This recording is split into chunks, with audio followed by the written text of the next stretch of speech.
Place à l'actualité, celle du jour. Vous écoutez Europe 1, vous avez bien raison, vous n'avez pas le temps d'écouter les autres radios ou les autres télés. Bien, Victor Dolande, lui, il est payé, pas très bien, mais il est payé pour le faire. Et il vient nous le raconter tous les soirs. Bonsoir Victor. Bonsoir François. Allez, je plaisantais, vous êtes très bien payé. Oui, largement, grassement même. Et vous avez passé donc la journée à écouter avec notamment TF1 et un sujet de préoccupation majeur. Oui, le temps, François, qu'il pleuve, qu'il neige ou qu'il fasse un grand soleil, le journal de 13h ne déroge pas à son premier commandement. Demander aux gens ce qu'ils pensent du temps.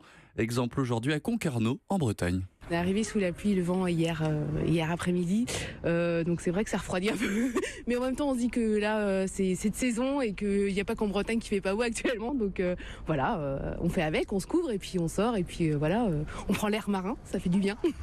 Voilà, il fait froid et il y a du vent à Concarneau. Incroyable information. Il fallait le souligner. Lui est en plein blizzard. Le président de la fédération, on vient d'en parler, la Fédération française de rugby, Bernard Laporte, a décidé de virer le sélectionneur du 15 de France, Guy Novès. Conférence de presse à la mi-journée pour justifier son choix. Attention, grosse patate de Bernard Laporte. Le rugby français est dans la difficulté depuis 6-7 ans. C'est une évidence. Un autre mot, Bernard, sur le jeu des Bleus, peut-être un motif de satisfaction ? Pas de rébellion, pas de révolte, pas d'âme. Enfin, ce qui fait qu'on a du mal à remplir les stades parce qu'on renvoie une image négative. Oui, comme quoi parler du temps, c'était peut-être mieux finalement. Ouais, et puis c'est un vrai coup de froid sur le rugby, il faut le dire. Allez, un autre sujet très commenté aujourd'hui, c'est le gouvernement qui réfléchit à durcir les sanctions contre les chômeurs. Oui, en cas de recherche insuffisante, un demandeur d'emploi pourrait voir ses allocations chômage diminuer de moitié pendant 2 mois. Invité de RTL ce matin, le député de La République En Marche, Sylvain Maillard, a sorti les rames pour justifier ce projet.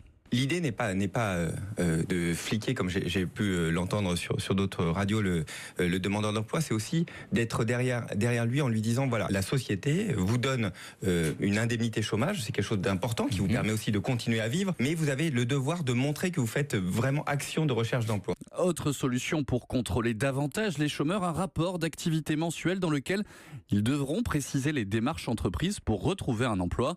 C'est tout simplement scandaleux pour le député de l'opposition Alexis Corbière sur BFM TV. Pourquoi durcir encore plus? C'est ça la question. Pourquoi toujours durcir toujours plus? Chaque mois, il faudra remplir des papiers, mais on sait très bien que pour toute une série de gens qui sont déjà en difficulté, remplir ce petit rapport sur ce qu'il a fait va être une difficulté. Toutes ces tracasseries, cette bureaucratie autour du chômage n'a comme but rayer des gens, rayer, et après dire regardez, le chômage grâce à nous a reculé, alors que la seule chose qu'aura fait ce gouvernement, c'est supprimer des gens de Pôle emploi. Mais les mieux placés pour parler du chômage restent les chômeurs eux-mêmes. Sur RMC aujourd'hui, un auditeur réclame un peu plus d'humanité au gouvernement, tout simplement.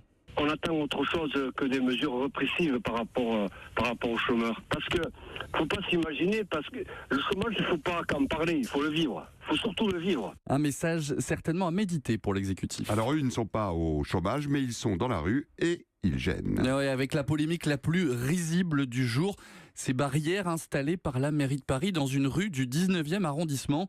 Des barrières posées en travers des grilles d'aération pour empêcher les SDF de dormir dessus. Mais on ne se rend pas compte des problèmes des Français. Écoutez Marie-Thérèse ce matin sur Europe 1.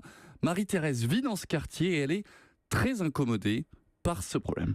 C'était toujours les mêmes. Quelquefois, ils étaient une dizaine presque le soir. C'était sale, il y avait beaucoup de bruit, ils se battaient, on n'arrivait pas à dormir. C'était dangereux aussi.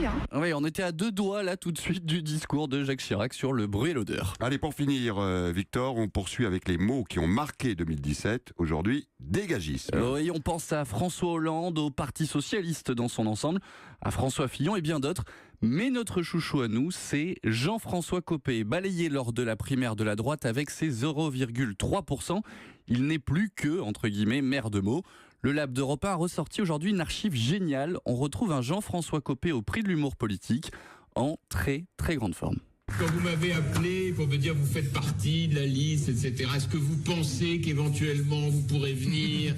C'est le 28 novembre, j'ai écouté, c'est ok pour le 28, mais vous pouvez le faire le 29, le 30, la totalité du mois de décembre. Alors Jean-François Copé a bien reçu le message du gouvernement en avance. Il n'est pas au chômage, mais il prend déjà ses dispositions et lance un petit message. Je profite d'ailleurs de cette occasion pour dire à ceux qui sont là, parce que moi j'ai très peu d'occasions en ce moment d'aller dans des tribunes, si vous avez des mariages ou des communions animées, on fait piano, enfin tout ce que voilà. Voilà, les sketchs de Jean-François Copé sur scène, moi je dis c'est pour bientôt et j'attends ça, François, avec impatience. Et merci Victor Delande. On vous retrouve évidemment demain à la même heure.